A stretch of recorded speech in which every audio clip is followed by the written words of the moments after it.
Hello everyone, আজকে আমরা আবার চলে এসেছি টোটমের দিকে। কেননা স্কুল ছুটি পড়ে গেছে, গরমের ছুটি, আর ওরা তো ভীষণভাবে এক্সাইটেড, কবে টোটম যাব কবে টোটম যাব। যাই হোক, আজকে সকাল থেকেই সব কিছু গুছিয়ে চলে এসেছি। এই যে আমরা পৌঁছে গেছি এখন টোটমে। এখানে এসেই দেখি ভিতরে একটু কাজ চলছে। যাই হোক, আমরা ভিতরে ঢুকে সামনে যেতেই একটা আম গাছে দেখি আম পেকে রয়েছে। আমি দিক থেকেই দেখে বুঝতে পেরেছি কালারটা একেবারে হলুদ হয়ে আছে।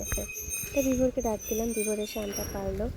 আর সকালে এখানে যে মহিলাটা কাজ করে তিনি সকালে আরও কয়েকটা আম তুলে রেখেছে।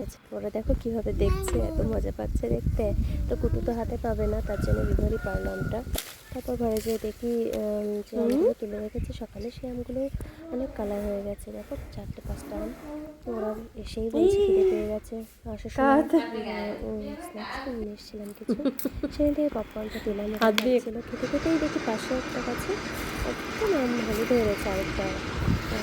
থেকেই দেখে দেখতে পেয়েছি। তা কুটুকে বলছি, কুটু তুমি এটা তোলো, এটা যেহেতু আরও নিচে রয়েছে। দাঁড়াও, ডাল ধরে টান দাও নিচে দিকে। ধরে তুলতে যাবে তখনই নিচে টুক করে পড়ে গেছে। ছাড়ো ছাড়ো ছাড়ো, ছেড়ে দাও। দেখো আমের কালারটা এত সুন্দর যে দেখলেই বোঝা যাচ্ছে আমটা খেতে কত মিষ্টি হবে। এই গাছের আম না ভীষণ মিষ্টি, তার জন্যই পাখিটা একদিক থেকে দেখো খেয়েই নিয়েছে। কালারটা একেবারে টুকটুকে লাল।